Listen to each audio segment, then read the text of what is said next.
पुरुषाच्या काळजाला सहज कळावी एवढी बाईची व्यथा उथळणे. नक्की काय झालंय? हिंदवी स्वराज्य माझ्या राजाचं होतं.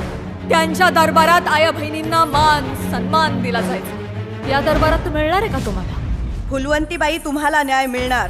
Panorama studios, Mangesh Pawar and company आणि शिवोहम क्रिएशन्स प्रायव्हेट लिमिटेड निर्मित फुलवंती चित्रपट 11 ऑक्टोबर रोजी प्रेक्षकांच्या भेटीस आला आहे. या चित्रपटाच्या निमित्तानं अभिनेत्री प्राजक्ता माळी पहिल्यांदा निर्माती म्हणून समोर येत आहे. या चित्रपटात प्राजक्ता माळी, गश्मीर महाजनी, स्नेहल तरडे, ऋषिकेश जोशी, वैभव मांगले, प्रसाद ओक, क्षितिज दाते, मंगेश देसाई, दीप्ती लेले, सविता मालपेकर, विभावरी देशपांडे, चिन्मय सुमित, सुखदा खांडकेकर, जयवंत वाडकर, गौरव मोरे, समीर चौगुले, वनिता खरात, पृथ्वी प्रताप, निखिल राऊत, रोहित माने, चेतना भट अशी मोठी स्टारकास्ट आहे. चित्रपटात पेशवेकालीन थाट आणि साज पुरेपूर भरलेला आहे. चला तर जाणून घेऊया फुलवंती आणि व्यंकटध्वरी नरसिंह शास्त्री यांच्या अव्यक्त प्रेमाची, त्याग आणि समर्पणाची हृदयस्पर्शी कहाणी असलेला फुलवंती चित्रपट कोणत्या 5 कारणांसाठी सिनेमागृहात जाऊन पाहायला हवा. कारण नंबर 1, कथा. फुलवंती हा चित्रपट पद्मविभूषण बाबासाहेब पुरंदरे यांच्या फुलवंती या कादंबरीवर आधारित आहे. फुलवंती, जिनं आपलं सौंदर्य आणि कलेच्या बळावर सबंध हिंदुस्थानाला भुरळ घातलेली असते. मुघलांच्या गळातला तर ती ताईत असते. मुघलांनी तिला अनेक गावं बक्षिसात दिलेली असतात. पण असं असलं तरी फुलवंतीला मात्र आपली कला सादर करण्यासाठी पुणं खुणावत असतं. पुण्यात शनिवार वाड्यात जाऊन तिथली माती कपाळी लावण्याची तिची नितांत इच्छा असते. ती मस्तानीवरच्या प्रेमापोटी. आणि तिची ती इच्छा पूर्णही होते. मात्र तिथेच पहिल्यांदा तिची भेट होते पेशव्यांचे विद्वान पंडित व्यंकटध्वरी नरसिंह शास्त्री यांच्यासोबत. दोघांमध्ये एका कारणावरनं मोठा वाद पेटतो. आगीचा भडका उडतो. एक पैज लागते आणि त्या पैजेनं दोघांचंही अख्खं आयुष्य बदलून जातं. अबोल प्रेमाची, त्यागाची, समर्पणाची अशी फुलवंती व्यंकटध्वरी नरसिंह शास्त्री यांच्या प्रेमाची ही कहाणी प्रेक्षक म्हणून आपल्याला खिळवून ठेवते आणि याचा शेवट आपल्या मनाला चटका लावून जातो. कारण नंबर 2, दिग्दर्शन. अभिनेत्री स्नेहल तरडे हिनं फुलवंती चित्रपटाच्या माध्यमातून दिग्दर्शनात पदार्पण केलं आहे.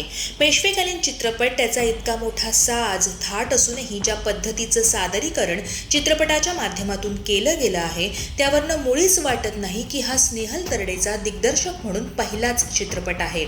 लेखक, अभिनेता, दिग्दर्शक प्रवीण तरडे हे स्नेहल तरडे हिचे पती, ज्यांनी चित्रपटाचे संवाद लेखन केले आहे. पुणेकरांच्या सवयींना काही संवादातून टोले लगावत एका क्षणी त्यांच्यावर स्तुतिसुमनांचा वर्षाव करताना प्रवीण तरडे यांनी लिहिलेले संवाद ऐकले की हे फक्त तरडेच करू शकतात याची खात्री होते. दिग्दर्शक म्हणून स्नेहल तरडे हिनं आपलं काम चोख वटवलं आहे. कलाकारांकडून काम काढून घेण्यात तिला यश मिळालंय असं म्हटलं तर चुकीचं ठरणार नाही. कारण नंबर 3, अभिनय. प्राजक्ता माळी हिनं चित्रपटात फुलवंती ही मध्यवर्ती व्यक्तिरेखा साकारली आहे, तर गश्मीर महाजनी पेशव्यांचे विद्वान पंडित व्यंकटध्वरी नरसिंह शास्त्री यांच्या भूमिकेत आहे. फुलवंती आणि व्यंकटध्वरी नरसिंह शास्त्री यांच्या अव्यक्त प्रेमाची, त्यागाची आणि समर्पणाची कहाणी म्हणजे हा चित्रपट. यात प्राजक्ता आणि गश्मीर या दोघांनी केवळ डोळ्यातून आणि संवादातून बोलत जिवंत केलेला अभिनय आपला जीव चित्रपटात गुंतवून ठेवतो. गश्मीरनं वठवलेला विद्वान पंडित त्याचं अभिनयाचं पारडं वर्षागणिक जड होत चाललंय याची साक्ष देऊन जातो. प्राजक्ताचं दिसणं आणि नृत्य दोन्ही दिलखेचक. ऋषिकेश जोशीनं साकारलेला पंत चिटणीस, व्यंकटध्वरी शास्त्रींच्या गुरूंची म्हणजेच मार्तंड भैरवाचार्य यांची भूमिका साकारलेला वैभव मांगले, सवाई माधवरावांच्या भूमिकेत क्षितिज दाते, फुलवंतीच्या गुरु मीनाक्षी देवी साकारलेली चिन्मय सुमित, जयवंत वाडकर यांनी साकारलेला विठोबा, सुनील अभ्यंकरनी साकारलेला नाना फडणवीस, अगदी निखिल राऊतचा बायजा, हे सगळेच आपापल्या भूमिकेत भाव खाऊन गेले आहेत. कारण नंबर 4, संगीत. फुलवंती सिनेमाचं संगीत अविनाश विश्वजित यांचं आहे, तर नृत्य दिग्दर्शन उमेश जाधव याचं आहे. चित्रपटाची गाणी रिलीज आधीपासूनच चर्चेत आहेत. गाण्यांवर रील पोस्ट करत प्रेक्षकगण थिरकताना दिसत आहेत. चित्रपटात गाण्यांच्या सुरांसोबत प्राजक्ताचं नृत्य आणि त्याचं चित्रीकरण काळजात घर करणार एवढं मात्र नक्की. कारण नंबर 5, निर्मिती.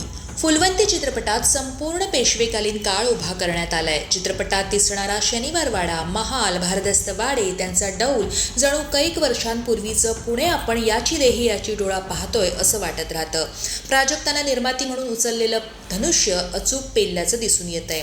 तेव्हा उत्तम कथानक, सादरीकरण, संवाद, गाणी, नृत्य, पेशवेकालीन साज आणि थाट अनुभवायचा असेल तर सिनेमागृहात जाऊन हा सिनेमा नक्की पाहायला हवा. शेवटाला सिनेमातील काही सीन्सची आवर्जून दखल घ्यावीशी वाटते. त्यातला एक सीन म्हणजे ज्यात फुलवंती शनिवार वाड्यात येते तेव्हा केवळ त्या वास्तूला मस्तानीच्या पायाचा स्पर्श झालाय म्हणून तिच्या आवेगात धुंद होऊन नाचत असते. तेव्हा फुलवंतीच्या भावना मनाला स्पर्शून जातात. तो सीनही खूप छान खुललाय, तो प्राजक्ताच्या अभिनयानं आणि त्या सीनच्या चित्रीकरणानं. यातलाच दुसरा सीन, आपल्याही नकळत एकमेकांच्या प्रेमात पडलेले फुलवंती आणि व्यंकटध्वरी नरसिंह शास्त्री जेव्हा एका पैजेनंतर एकत्र एका घरात राहण्याची संधी चालून येते तेव्हा वेगळे होतात. तेव्हाच एका लखोट्यामार्फत फुलवंतीपासून दूर जाण्याचं, तिच्याप्रती असलेल्या आपल्या मनातील भावनांचं केलेलं प्रगटीकरण आणि त्याचवेळी आपली पत्नी लक्ष्मी हिच्या प्रश्नांची उत्तरं देताना होणारी मनातील घालमेल ज्या पद्धतीनं दशमीरनं आपल्या अभिनयातून दाखवलेली आहे ती अंगावर काटा आणते. तर बटूक म्हणून का होईना पण व्यंकटध्वरी यांच्या घरी त्यांच्या जवळ राहायला मिळणार या भावनेनं सुखावलेली, पण त्यांच्या वाड्यात पाऊल टाकताच ते आपल्या नावी वाडा करून आपल्याला सोडून दूर गेलेत या जीवघेण्या सत्याचा सामना करताना कोसळलेली फुलवंती आणि क्षणात फक्त व्यंकटध्वरी यांच्या मनातील आपल्या प्रतीच्या भावना लखोट्यातून जाणून घेतल्यावर त्यावरही समाधान मानत सुखावलेली फुलवंती प्राजक्तानं डोळ्यातून ज्या पद्धतीनं व्यक्त केली आहे ते मनाला चटका लावून जातं. तेव्हा अव्यक्त प्रेमाची, त्यागाची, समर्पणाची ही कथा अनुभवायला एकदा तरी फुलवंती थिएटरमध्ये जाऊन पाहायलाच हवा. या चित्रपटाला लोकमत फिल्मीकडून मिळत आहेत 3 स्टार.